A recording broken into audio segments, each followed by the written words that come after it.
Good morning, INVICTUSCON 2022. My name is James. I am your humble host for this panel and one more later this evening. And I am sitting here with some absolutely wonderful people. A little bit about me, of course. My name is James. I use he, him pronouns. I am from the Dimension Door podcast. We use Pathfinder 1E, and we are playing the... Oh man, I almost said Rise of the Rune Lords. That's a different game altogether. You can tell it's a bit early for me. I'm sitting here. It's a balmy 6 a.m. on my West Coast time. But we're playing the Reign of Winter Pathfinder book campaign. So we take place in Galarian by the book, written for the masses. Let's go ahead and just run down the line, and I can introduce you guys to our lovely panelists here for the actual play. Mike, why don't you start us off? Hi, thanks, James. So my name's Mike Ashmoore. I'm kind of the DM and producer of a little old show called Tales of Asperran. We get together and play 5th edition D&D in a kind of homebrew setting that I've been crafting for many years, a little more than I'd like to admit. And to put it short and simple, it's a world that doesn't have stars and it has big old rings around it like Saturn. Ooh, that's cool. Very cool. Isn't it? Jonathan, how about you? Absolutely. Thank you very much, James. Hi, everyone. Good morning. Welcome to the actual play panel. My name is Jonathan Zhang. I use he, him pronouns, and I am a player in the weekly Dungeons & Dragons 5th edition actual play podcast, Reckless Attack. We use Dungeons & Dragons 5e. We have a homebrew world created by our DM, Nathan, and we also do a bi-weekly interview show where we highlight TTRPG creators and other lovely people in the community. So that's a little bit about myself. Excellent. Thank you. Welcome. I'll turn it over to Jay. Hi, my name's Jay. I am one of the 2 DMs for the Planet Arcana actual play. And my pronouns are they, them. I'm nailing this morning. We used a homebrew world that we made specifically for the show. We used 5th edition, and our homebrew world is that of tarot androids, and we have a completely original score, and we are a bi-weekly show.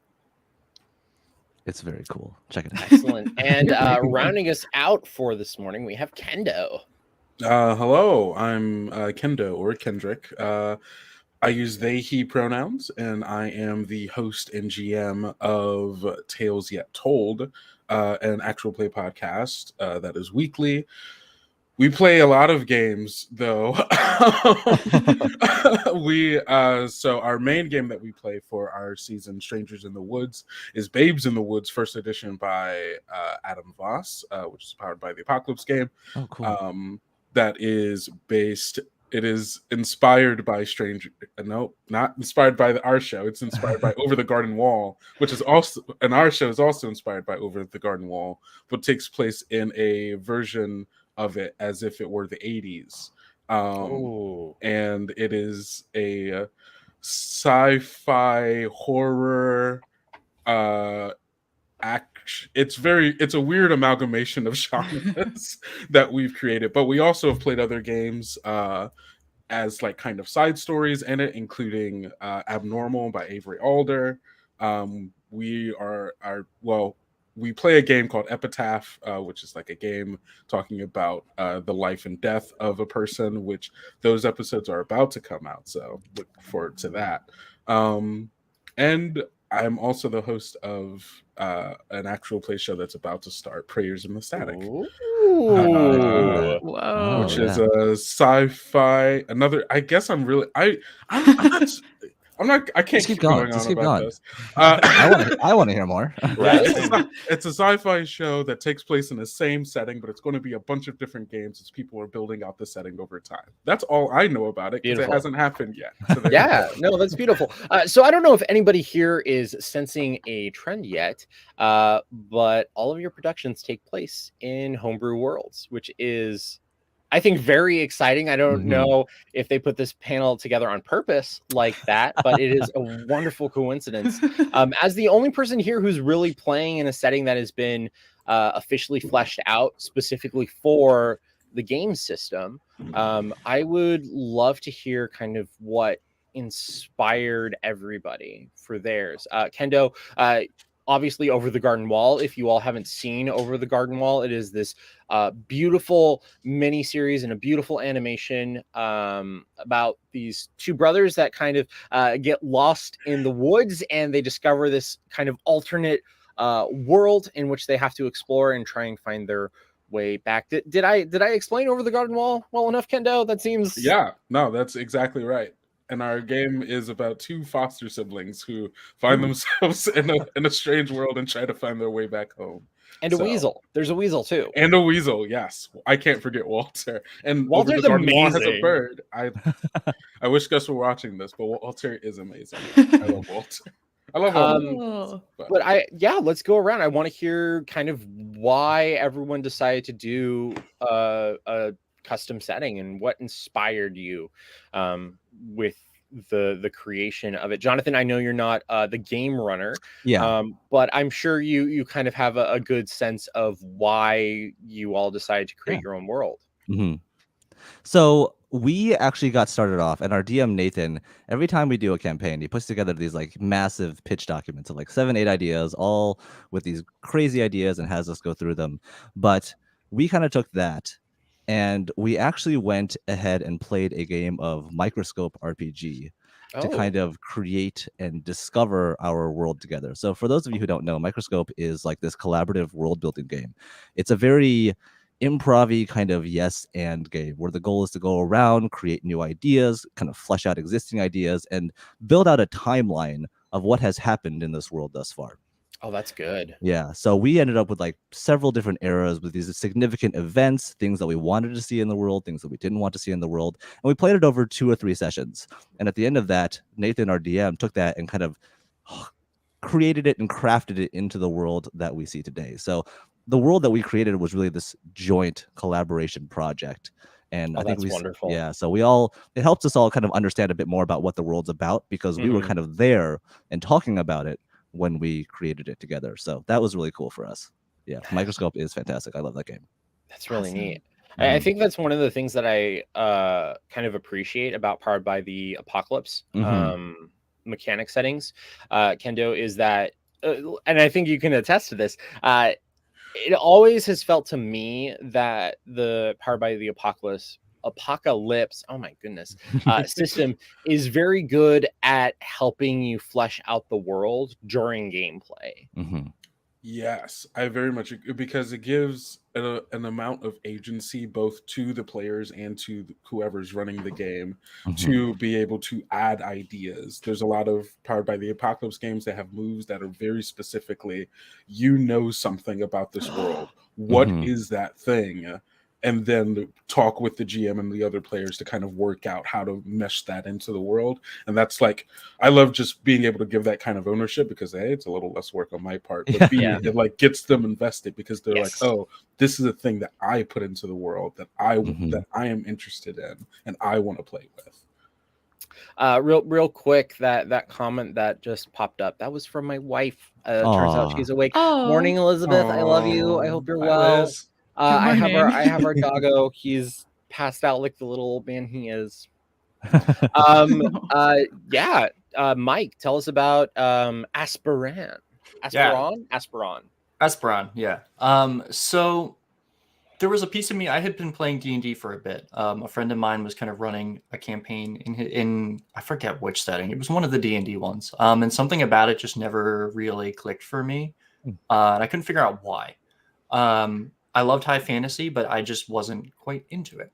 And then I started reading a bit of Brendan Sanderson, who has this whole kind of high fantasy, but also cosmic stuff, like sandwiched together in kind of a nice way. And then that kind of inspired me to make a setting that is kind of like that. Like, high fantasy, you think, medieval times, but I was like, I want to be able to, in a high fantasy world, I'd love to look in the sky and see tons of moons and these giant rings around like the planet. It was just the vistas. I had seen an image of someone said, what would Earth look like if it had rings? And I saw these pictures that someone had photoshopped together. And I was like, wow, this is absolutely beautiful. I want to build a whole setting around this. And then I went into way too deep of a rabbit hole for actual science on how it might work. And then I ended up where I was. And so like, as I've been finding things in the world that I really enjoy, I end up carving out a slice of the world as we go and adding that in. So like my wife and I went on a trip to Chicago we went to the Field Museum and I got to walk through all the extinction settings. And I was like, I want a whole region of the world that's full of creatures like this that used to exist in our planet, but don't anymore. So we have a whole slice of the world that's just like, you know, dinosaurs. And it's like a love letter to lost species. So like every time I find something in my world that or in our world that I really love and enjoy, I kind of carve out a slice of that and like pull it in. It's like a love letter to everything that's made me smile. Oh, that's really so sweet. nice. I know. And Jay, tell us about your world. Your setting is absolutely intriguing to me. I listened to your first episode and I'm like, I'm sold. I'm just amazing. Yeah. Yeah, we did collaborate on the world building in that we have 2 DMs for our show. So the 2 of us built the world together. A lot of the world's lore has to do with lost information from a disaster that happened a long time ago. So in that way, we've had to keep a lot of it secret from our players. But as far as like the general world building that the players interact with every day, we have a world of just humans and androids, and then like a mixture of the 2. And all of the gods in our settings are the major arcana from tarot, because we really like to play on archetypes and things that are very familiar to people, that you don't have to explain what something might act like, what something might represent to someone. And in doing that, you can then very quickly flip it on its head to, surprise the player, surprise the audience. And as far as inspiration goes, the 2 of us, my co-DM and I, we grew up together. We've known each other for decades. And we really liked like Final Fantasy VII growing up, Studio Ghibli, a variety of anime. And then right before we built the world, we also watched She-Ra and the Princesses of Power, which was just like aesthetically totally on brand for what we wanted to create. So yeah, that's a little bit about that. That's wonderful. So when that's great, because like for me, I'm not really familiar with tarot. Tarot, yeah. Tarot. Taro is this yummy it's delicious. So good. But I'm not extremely familiar with Taro. And for me, that was it's nice to have that kind of background, that grounding that you guys have in your production, because it gives it a basis for a lot of people it's like a buy-in, right? Yeah. With custom settings, I feel like a lot of the times it's hard to present information to your audience in a way that isn't going to be too overwhelming or too just forward, right? You don't want to info dump all of this stuff right at the front of your production because it's hard to digest and remember and process. Have you all, it sounds like I've listened to your guys' shows and you do what I think some of my favorite shows of all time have done. And you introduce the lore in a natural way that comes up, but you still kind of take the time to momentarily explain it, which is really good. Is that something that's been hard to juggle? Adding new information in as you go, or at this point, is it pretty natural for everyone to kind of just chip in and explain things as you go? So I will say for me, it is something that we've had to work on. In our previous campaign, it was a lot more simple because it could really just be Nathan, our DM, would just info dump at us or send us emails and we'd be like, yeah, cool, that's great. But on an actual play stream or a podcast, it's a little bit different because you don't want your DM to be talking the whole time. Yeah. So what we've tried to do more of is actually provide some of that information to the players, like myself, and actually have it come up in a slightly more organic way. So that way it seems like the players or the characters are really kind of learning about the world along with the listener. So that's something we've been working on. You guys do it really well at Ready thank you. Attack. Yeah, you Aw. do. Oh, thank you. I will say similarly, like kind of going off of like what you were saying about like having something like grounded and then like going off and then branching off and being able to twist it on its head once it's something that's understood. I think similarly, like if you listen to the first like I'm going to say like 10 episodes of Tales Yet Told, a lot of it is my like just me playing on or like doing like slight like parodies of 80s movies. Oh, And nice. so like the first so like the first thing like the first like 2 episodes like well, first one is them getting lost, but the second one like takes place in the diner. Second one is Carrie. The third one is Drive, which isn't an 80s Oh, movie man. but is based in those aesthetics. And then the next one is like them going to like this school, so it's very like very reminiscent. And then like towards like the end of that, I start being like, okay, we understand this is the 80s, let's start maneuvering it, and now it's the Matrix. Oh. And, Oh, wow. Oh my god. and like the slow build towards that, and like the slow twisting of Yeah, that, where they were like, the we slow thought transformation and transition. yeah, where they were like, we thought we understood this world, but now we have to rethink everything that we understood is something that I personally like playing with. And I think a lot of that has to do with just my style of GMing, because most of everything I do is improvised. I'm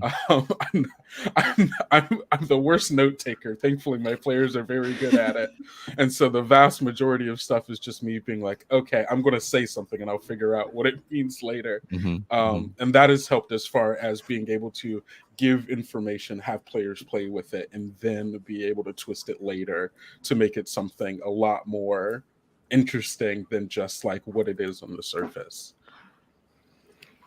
We have a kind of a question comment coming in from Asan, who says, I've tried to have collaborative world building with my group, but they just don't want to participate in that aspect. It's kind of a bummer. Have you guys experienced this? Is it kind of like pulling teeth when you're trying to introduce new information to the table? Is there any kind of like apprehension with you and the players, GMs, or have you guys kind of settled this dispute of kind of digesting all of the information at the table? Is there anyone who's been apprehensive, pushing against like, oh no more new ideas, I just need this and nothing else? I can speak to that a little bit. So I like you, Kendo, I am a very bad note taker, and I tend to make up things on the like I have when I approach a session, I have a vibe that I want, and then that's about it. And then I just kind of curate it as we play on the spot, which means that a lot of the little tiny details I don't have. And there's something I started doing in our sessions, like my home games and even our actual play productions. But I tend to take the little things. If my players are having trouble getting into the world and the world building aspect, I take the little things and throw that in their lap first so they get a taste. So like they love, at least for me, I don't know about you guys, but they love to like, if you describe someone on the street sweeping a broom, they want to talk to them so they can learn their name and their history on the spot. Always the name. So like sometimes I'll be like, oh yeah, you see a couple businesses. They're like, oh yeah, what is one? I'm like, you tell me. And then I just throw it in their lap, and that's how we have a tiny town on a swamp with a place called Joe's Crab Shack. But that's kind of like how I've gotten my players into the whole collaborative world building aspect, where it's like I give them the little things and then they get a taste. And then as we go, they're yes-ending the things like the world things that I'm presenting with them on the spot. And then we're building together in this little thing. There's still some resistance because it's like the player, in my experience, players naturally want to go. They want to roll dice and then, oh, DM, what do I know about this? I don't want to mess up your thing. And it's like, no, it's our thing. It's our thing. Yeah, every little thing is world building, right? Like even the fact that someone has made a character in your world is world building. And so I feel like just putting little pieces to people just asking them any little questions during the session. That's all collaborative world building. So Absolutely. yeah. Especially like, and I think coincidentally, I think Nathan tweeted something about this before, but another thing that I like to do is whenever a player like does that thing where they're like, oh, is this something that is true? Just go, is it? Yeah, and you tell then me. like put the onus on them, and it's like, if it is something that they want in it, then that's like, because it's obviously something that they're interested in, right? Yeah. If it is something that they're asking about, you're like, yeah, sure, it is. What do you want to do with that thing? And then that's just like a little sliver of that being able to give them pieces of ownership to get them comfortable. So we start with names, we transition into yes or no questions, and then we have them build societies and towns. Like, just, all right, good. Step A, step B. I trust you. Just go for it. There is, let's see here. Elizabeth Wilcox. Hold on. That one's coming up. Bobby, there's a question in the Discord, if you could cue that up for us. Oh, by the way, Bobby is the wonderful woman behind the scenes. She has been kind of moving our tiles around, posting the questions down below. We love her. She's making all of this slick and clean and possible. So thank you, Bobby. Thank you, Bobby. Thank you. I was going to transition you, into Bobby. something. What was it? I heard a Discord question. Yeah, that's coming. Bum, There bum, it is. bum. Yes, perfect. Do the players in your game know any more about the homebrew setting than the general audience does? Do you have anything like a world compendium that they can consult, remember, learn setting details? Anybody? We have a whole document, and the only reason the players know more about the audience is just so that we didn't have to lore dump the entire world setting in our episodes, because we're a production and a show. Right. So as we need to introduce information, we try to give the players a little heads up that, like, hey, we'd love for you to be the one to like introduce this to the audience, because after a while the DMs telling the audience is not as fun as hearing the players experience a part of the world building. Yeah. Oh, go ahead. No. I was just saying, yeah. I was gonna say, yeah. So we actually don't know any more about the world than the players do. So a lot of maybe what our characters know comes from that collaborative game of Microscope. But again, like, Nathan took that and really turned it on its head a little bit and changed it a lot. So the information we may know is somewhat not incorrect, but just not exactly what's true. But we're also learning about the world as the audience is. So it's actually been a really interesting time. Very good. Yeah, Go ahead, Mike. I was gonna say, for us, we have a mix of both. Because like I tend to keep the little things that are very close to the players kind of in secret, because that's where they're having their fun. They're exploring mysteries. The thing that's right in front of them is the thing they shouldn't entirely understand. And then they have like ideas of greater, world things. I have a giant note document that I share with them sometimes. It's a little too big. I backed it all up once and realized there was like 80 individual Word docs. This thing. It's a lot. That is a lot. And the sad part is it almost never comes up. Yeah. That's one of the interesting things with your show, Mike. If you guys don't want to go and digest the entire catalog of Tales of Asperran, Mike has these little kind of mini-sodes thrown in there where he actually sits down with people outside of his table and the game system, and he actually collaborates with them to help fill out the world setting. Cool. Yeah, and he does these exercises. He sat down with James D'Amato. If any of you are familiar with him in the One Shot Network, it is a beautiful little series. I think I'm sitting down with him fairly soon to do another one, if that's still on the table, Mike. I know logistics has been crazy, but that's one of the very interesting things, is taking it from outside of just the game group and the table and kind of making it a community project in a way, is something that I really appreciated about Asperran. Sorry, I was just reading Liz's comment. I absolutely love like pulling in other people, because like it's one thing if it's a home game and it's you and your friends. There's like a separation that happens when you decide to make it a public facing production and you're telling stories. Like, and the one thing that some people don't keep in mind is that like people are going to see your stories and, you know, take them in, like look for things in them, and you can only really tell stories as far as your own life experience goes. So like pulling in other people just brings in a type of story that you might not have ever been able to comprehend or even like just consider, just because it's outside of your scope of what you have experienced in your own little bubble. And the actual really like anytime we've brought in a guest and I'm like, I think it would be cool to do this, and I have one sentence, and then by the end of it I'm like, oh, that everything that just happened, I can't even, it would have never occurred to me to do, and it's amazing and wonderful. That's awesome. So don't we get as many people involved as you can? Yeah. Yeah. Let's kind of transition a little bit. We've talked a lot about our own settings and productions in that way, but I think taking good notes is something that's going to kind of lead into this question. How much prep time does everyone put in before a session, either as a player or as a game runner? Is there a big distinction between those two?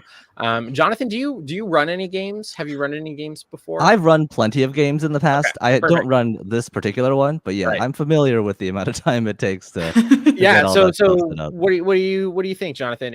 What's your process?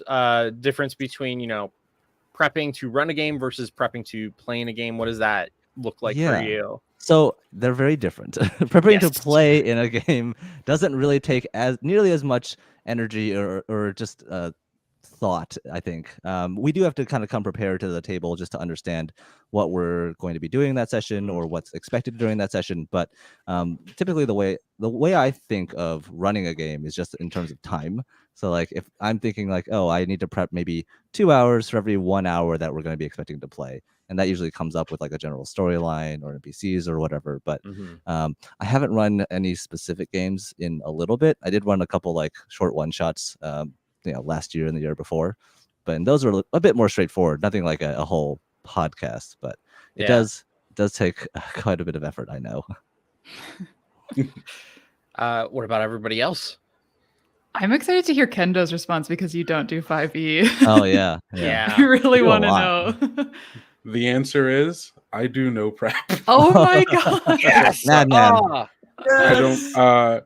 I'm gonna be honest. Even when I still play Dungeons and Dragons, I didn't prep. Really? You're like insane. me. I prep very little. Yeah.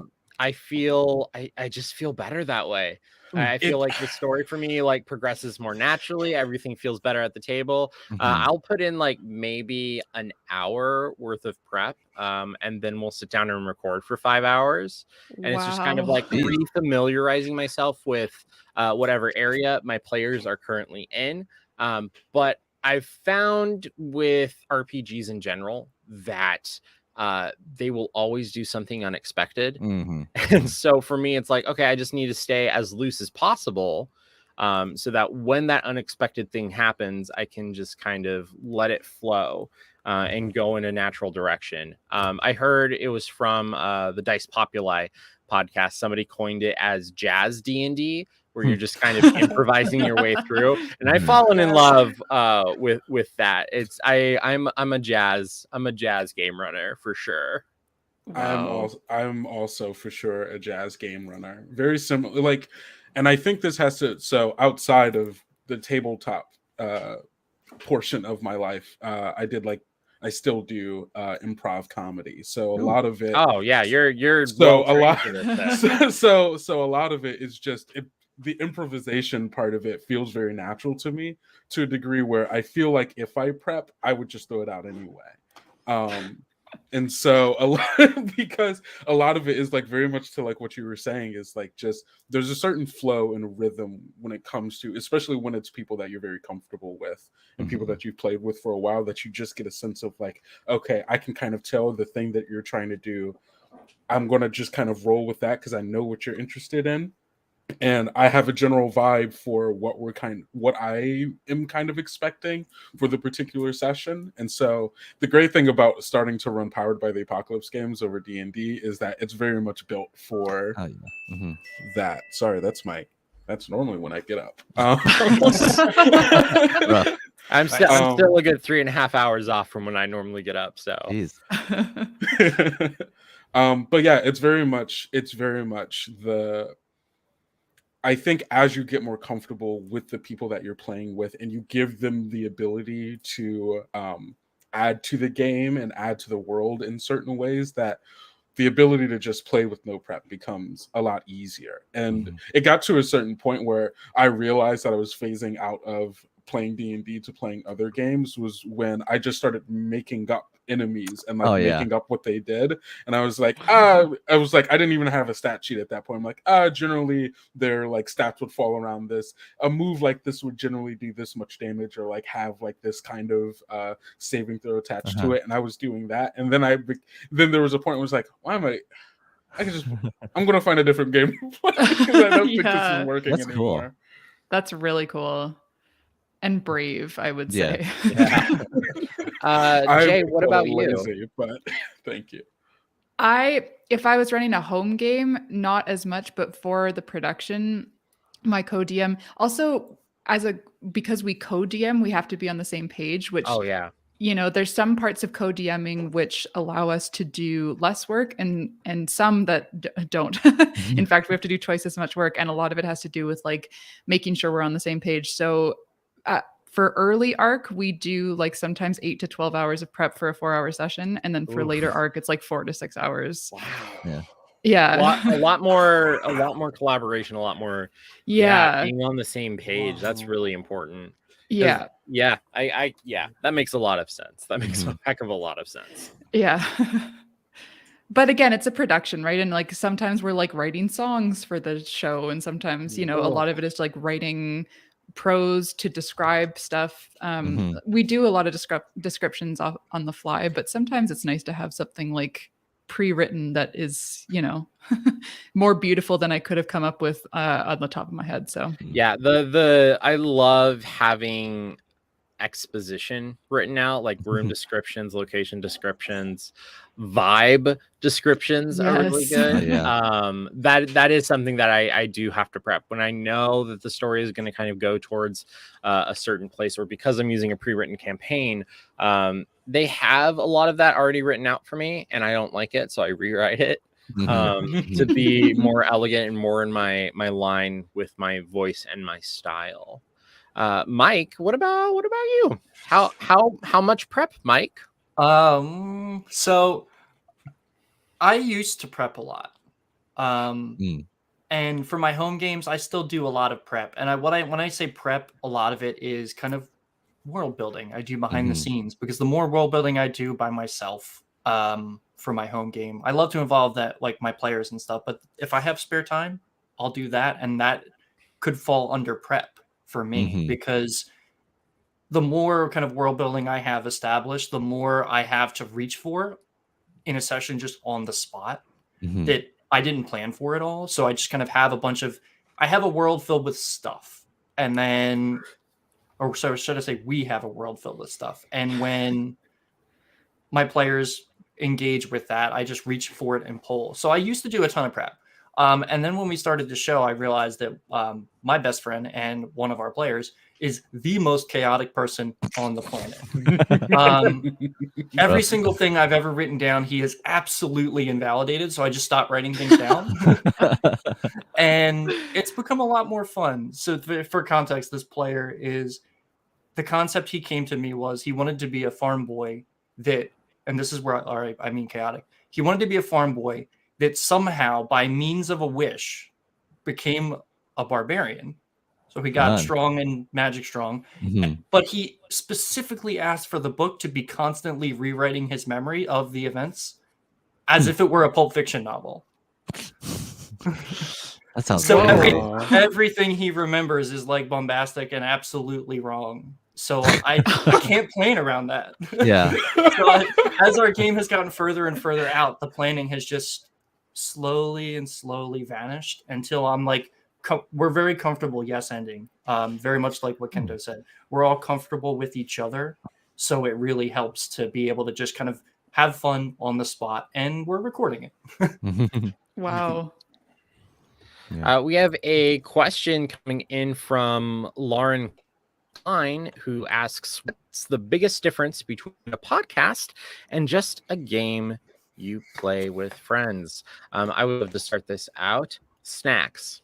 The difference is snacks. The difference is Yeah. being able to That's eat true. at the table. Yeah. That is the most noticeable thing for me, for sure. Because you can't eat on mic. You can't. It's nobody wants to listen to the Oh, ASMR yeah. squelchy sounds of your chewing. So true. That is so true. What does everyone else think? What are the kind of the biggest differences between playing for a production and playing for, I'm not even going to say fun, casual, kind of off mic. There we go. Mm-hmm. So I can start this one off, but yes, please, Jonathan. For us, because we transitioned pretty much straight from that situation where we played a home game just for fun, and then we went into Reckless Attack, the podcast. I think the biggest difference for us, honestly, has been communication. Like in a game, you do have to communicate and have to understand what everyone wants at the table, but in a podcast, you really kind of have to turn that up to 11. So one thing that we've started doing, we've started shifting to, is as players, we get a little bit more of the behind the screen of what the DM is thinking. So when we go into a session, we'll think, or the DM will say, hey, here's kind of generally how I think the session's going to go, or here's how I think what's going to happen. And then that gives us, the players, a better expectation of what we should maybe be planning for. And sometimes as players, we also have to be very open about what we want, because it just makes for a better, more interesting podcast. So like we started figuring this out when one of our players said, hey, I'm getting a little bit, not tired, but just I'm getting a bit overwhelmed with all of these NPCs. Like, when are we going to have our next combat? And that kind of just started opening up that communication of, oh, okay, yeah, maybe my players should know when combat's going to happen, or maybe I should tone it down a little bit from all the NPCs. So just a lot more communication and level setting expectations around the table has been huge for us. Yeah, I think that's something that is really important, especially when you're producing something for an audience, is the communication. Yeah. For sure. Yeah, communication's super, super important. I agree with you. I think it's more important when you're on mic and doing it for a production than it is for an off mic experience. For sure. You have to break that fourth wall a little bit sometimes, just so everyone's on the same page. Yes, absolutely. I think that is very important. Yeah. That's a great point. I would bound off of that and say that I find that we have our players do more work for the podcast than we would for a home game, which has kind of taught me a little bit about how I might want to run home games in the future, is get them more involved. For example, like if we have an episode coming up where we know we're going to visit a player's piece of their backstory or something like that, we'll give them a heads up and be like, we're not going to tell you why, but you should probably have this written out if you feel comfortable writing it out, or like if that's how you want to portray it as part of the product, because we're making a product now and not a game. And I would say like the most prescient example of that is that we just had our finale, and without spoiling anything, we told one of our players, like, we're not going to tell you why, but you should prepare a bunch of vignettes. And then it ended up being a huge monologue in the episode that ended up making it like way more impactful than it would have been if we would have delivered those vignettes. So I think that, just like Jonathan said, like way more communication with the players about what they want, and also just getting them way more involved in the making of the actual product. Yeah, it's huge. Yeah, absolutely. I think in kind of going along with that, I think the biggest thing that I've noticed is, I guess this is very specific for Tales Yet Told, but having those conversations about, like, with players about specific things that they want, and like going along with like talking about backstories. Almost every backstory game that we've had, or backstory session, or like episode that we have, has always been a different game. And so when we went into Walter's backstory about like how he ended up going through the transition of being like a human to having been turned into a weasel. That's the sentence of the day. Yeah, I love that. When we were having that conversation, and like when I was trying to think about like, okay, how are we going to? Because there's no real space to like really explore that fully within like the main plot. And so like it was just like a conversation that I was having with Gus about A, what do we think that looked like, and then B, how do we want to portray this, that we kind of came on like, we should play a different game for this, because Babes in the Woods doesn't have the mechanics that really help tell that story in any interesting way. And then that's how I came across Abnormal, which was a body horror, a 2-player body horror game about a person going through a transformation with a horror. And I'm like, oh, this is perfect. And so that one right there. That's how we ended up with the 2-episode like special of just doing Walter's backstory in a separate game that was just me and him and us collaborating on that. And it was way more interesting than anything that we would have happened if we had like just put it in the main game of doing that. And so like it was it was I guess to kind of simplify this, the biggest change is the being able to add the production part to the game as far as being able to tell a story. Because at a home game, having a 2-player game with just me and Gus while everyone else is just sitting around like would not be interesting. But being able to have the production part of that, like, oh, this is a separate set of episodes, going to put it in, and so that everyone can still listen and be a part of that while not taking away from the group part of it is very powerful. Wow. I want to get like a list of games from you after this. Yeah, right? Yeah, seriously. I have a long list. My itch.io thing is just like I have a separate collection of games just for Tales Yet Told. Oh, that's so good. That's awesome. Which is great. That's going to be a wonderful transition into the next question. Also comes from Lauren Klein. How do you decide what system to play? Do your players influence the decision? For Dimension Door, yes. Yeah.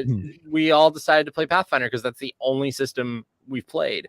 I've done everybody at our table. Pathfinder was our primary RPG. And I learned how to GM with all of the people that play in our game, and I taught one of the players in our game how to play. And so Pathfinder, for those of you who don't know, it's D&D, but a lot more crunchy, a lot more numbers. It's D&D 3 modified, so we call it D&D 3.5. So it's very, very crunchy.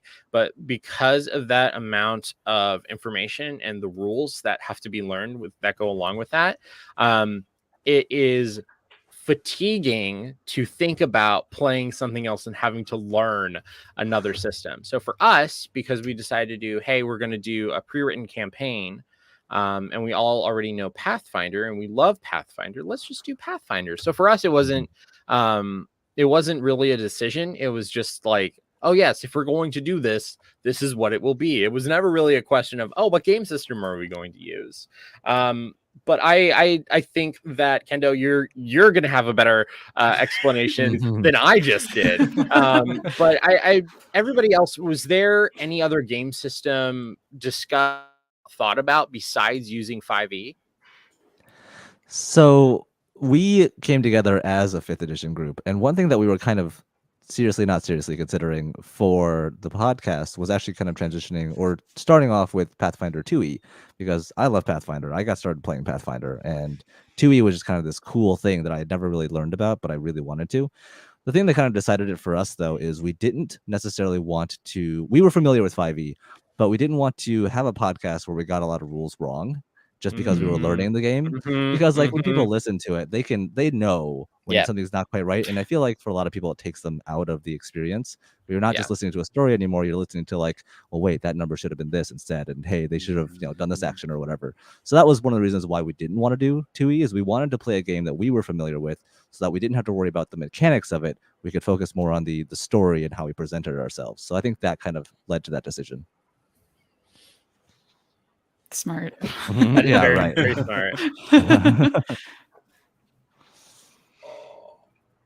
There We go. were 5e all the way. There Yeah. was not even a discussion. It's like Based- you're playing Yeah, 5e now. Congrats.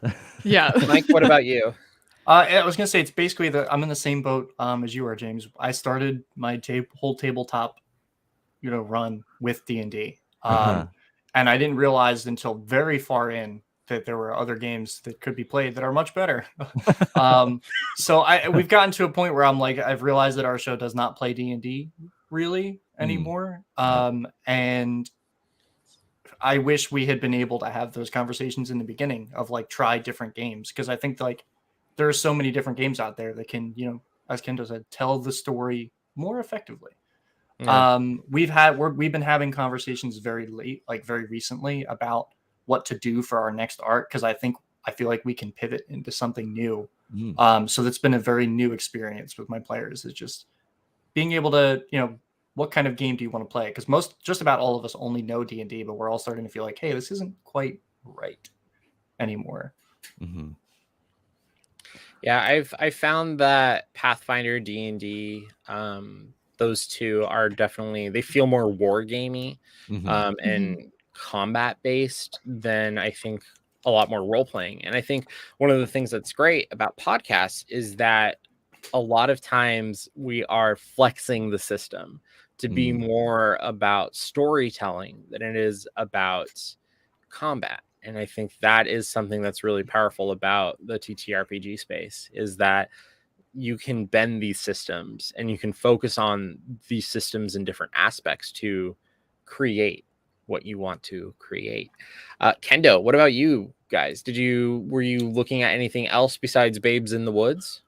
So when I conceptualized Tales Yet Told, it was so before Tales Yet Told, Marcy, Gus, and Hilda did not know each other.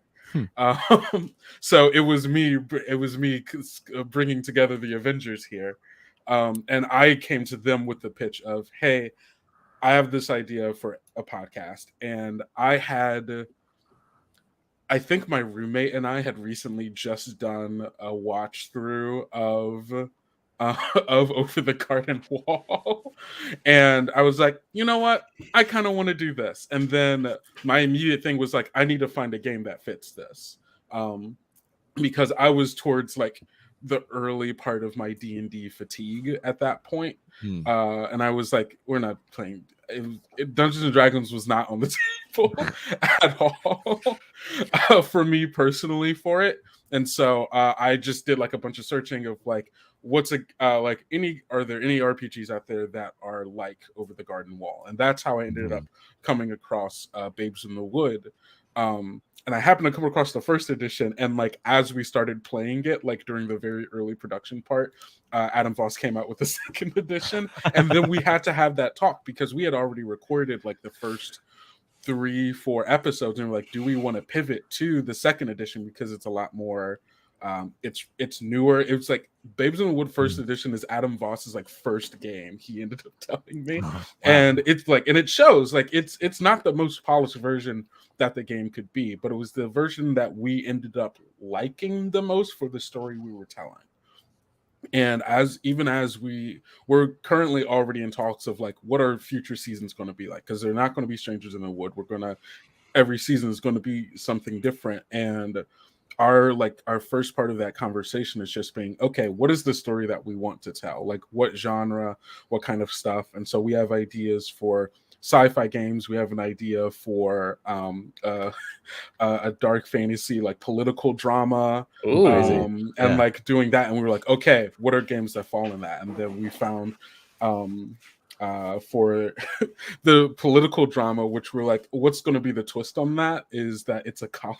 It takes place in like a college, because college for me, or at least like kind of like looking out, is like, man, there's all of these interconnected systems and people vying for influence and power over each other, that I think that that's just a fun space to put that genre in. And that's how I came across it's like The Sword, the Crown, and the Unspeakable Power, which is another Powered by the Apocalypse game, which is like trying to evoke that kind of Game of Thrones political drama feeling. We're like, oh, that's perfect. That's what we got for that, and like for other games. So it's very much what the story that we want to tell comes first, and then finding the game comes second. Because I'm a very firm believer that the games that you're playing and the mechanics that you're using very much influence how that story ends up getting told. Mhm. And like those mechanics help even mold it in such a way where they may like elicit certain things that you may not have thought of that are still in genre and allow you to tell that story in ways that you didn't even think could be told. Awesome. Yeah, Yeah. that's sick. I love that. Here's another good one. This one comes from Colin. Do you ever find with recording your games that you get exhausted having to be on the whole time, as opposed to a home game where if you need to be more laid back that day, you can be? Let's talk about burnout. Because production burnout, it be real. It do be real. Coffee. If I'm not feeling a session, like we'll wake up and we'll start driving. I need to be caffeinated in order to have that kind of energy, like consistently every time, and not like, because I definitely get in my own head about like, oh, well, is this going to be interesting? Are my players enjoying it? Is the audience going to be enjoying it? I worry a lot more about my production game, and I think that is definitely draining over a time, because you're worried about not just having fun at the table, but being able to produce it in such a way that it's good, and the audience is going to enjoy it. And I think having that pressure along with the time constraint of wanting to push out episodes on a consistent basis, there's definitely more. It feels like there's more at stake, and that is it can be exhausting. I push through it with caffeine, naps, and just being kind to myself and being like, hey, I'm feeling like shit. I need to do some mental health stuff. And I've even told my players, I'm like, hey, I'm not in a great space today. Just a heads up if things feel not the best. And we have an amazing editor who does magic, on the DAW for getting everything cut clean. And most of the time afterwards, like, I'm recognizing that I sound kind of burned out in the production, but that's just me because I know what I was feeling at the table. What about everyone else? How you guys deal with burnout? Oh, go ahead. I can definitely speak to this question because the majority of us have a lot of performance experience, be it on like stage for theater, acting, or musicians. Some of us are musicians. So we had some experience going into this, treating it like a performance. Some of the things I came into the podcast knowing were that it's really important to, even if you don't personally feel like it was the best session, try to tell everybody else that it felt like the best session, because in trying to convince others, you're going to convince yourself. And the second thing that we all had to learn together is how to do aftercare, because that contributes a ton to burnout, especially if you leave a session being like, everybody hates me, everybody hates my character, I'm a disappointment. This is my own personal, this is a view into the mind of me. But something that we've started doing, which has really helped, is immediately after a session, we spend 10 minutes and each of us give a compliment to every other person in the group. Oh my God, that's so wholesome. Something that we did in the so session. good. And like, just pick one thing and just be like, I loved this thing that you said to that NPC. And it's just like, once you start the train, everyone's like, yes, this session ruled. It was the best. Like, I had so much fun. And you start to, like rewire your brain into going from being like, I don't know, to being like, fuck yeah. Sorry. Yeah. You're drowning out the doubt with affirmations. Sorry. That's really good. Exactly. That's so good. I need to start doing that. Oh yeah. I would recommend it for sure. That's really good. I very much also am all about the D&D or the post session aftercare, because just like having those conversations, even if it's not like purely like doing like the compliment thing, like just being able to check in with your players, especially because for at least Tales Yet Told is horror, or at least a decent amount of it is horror. I try to make sure to do that a lot, because I know that we are touching on things, and I'm asking my players for a lot to be like, hey, you're gonna sit here and let me talk about the most terrifying and horrifying possible things to you, asking for your input on that, and like having to stew in that and interact with that for about 3 hours. I'm really going to need you to play with me, and like being able to like, and a lot of it is also just being able to open up, like having the Discord open and just letting them, like, if you need to just be like, oh man, this sucks, or like posting gifs or whatever you need to do to be able to like vent that emotion like during the game, having that, because it's like just being like, that is what is going to help a lot of people be able to sit through those long periods of time where they just have to be on. And for me, also having like what Jay was saying about like having the performance experience, like for at least for me being on, I also like treat the podcast as being like, okay, this is a performance. There's a moment where that switch has to go on, and then as soon as it's done, that switch can go off, and I can be a person again. And so, but my players don't have that same kind of experience. Gus does, because he's a musician and does perform, but like Kilda and Marcy don't have that. And there are a lot of times where like before a game, someone can just be like, hey, I'm not really feeling it today. I don't know if I can do it. And we're like, all right, we don't have to play today. Would you prefer if we just sit in the chat and like we can like watch a movie together or something? And like being able to have that space open to be like, hey, if you need to take time to take care of yourself and not play this game where I'm asking you to play a different character while I throw the worst possible things at them, that's totally fine. Yeah, and I think that's an important part too, that I think everyone has to be conscious of, is safety mechanics. If somebody says, hey, I'm not feeling it today, sometimes one of the worst things you can do is force them into it, and that's not okay. Yeah, no. We are coming into our last 3 minutes here. So if we can just go around one more time, I'd love for all of you just to reiterate who you are, where you're from, where people can find you, that kind of thing. And we're going to sign off. So let's go ahead and start with Kendo. Hi, I'm Kendo, or Kendrick. You can find me on all social media at Kendo Makes Films, and you can find my actual play podcast, Tales Yet Told, at Tales Yet Told on Twitter and Instagram. And you can listen to it wherever you get your podcasts. Lovely. Let's go to Jonathan. Oh boy. Hi, everyone. I'm Jonathan. Thanks again for coming today. I'm a player in the Reckless Attack podcast. We are at www.recklessattack.com. We are a weekly Dungeons & Dragons 5th edition actual play podcast. You can find out more about us and more about the players on Twitter at reckless_attack, or you can also find us on anywhere that you listen to podcasts. Beautiful. Jay? I am Jay. You can find me on Twitter at Jenna Strautman, and you can find Planet Arcana on Twitter at Planet Arcana. Again, Planet Arcana is a homebrew world of tarot, androids, synth music, an original score, drama, and comedy. And please listen to it. Please listen to it. Please listen to and it. rounding us out, Mike.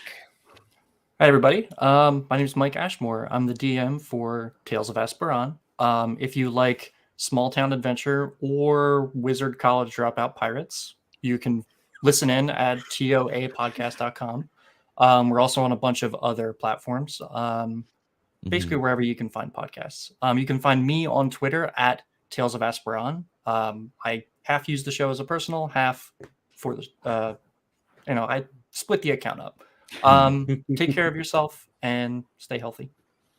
Wonderful. And I, of course, am your humble host, James Schwarz from the Dimension Door podcast. We play Pathfinder. It's about a witch, a mercenary, some bipedal rats, a donkey, and a giant weasel trying to mess around with a winter-torn country from expanding all across the globe. And there's a certain famous fairy tale character called Baba Yaga that we deal with a lot. So with that, of course, a wonderful thank you to our behind the scenes wizard Bobby. Everybody make sure you stick around. We're going to be transitioning into some video games. I believe we're going to be playing Dread Hunger. We're also going to have a art panel later, and then a horror podcast panel later this evening. Don't forget to play your games, talk to your GMs, talk to everybody else in the chat and comments, and we will see you next time. Thank you all so much for coming. Goodbye. Thanks, everyone. Thanks, everybody. Bye. Bye.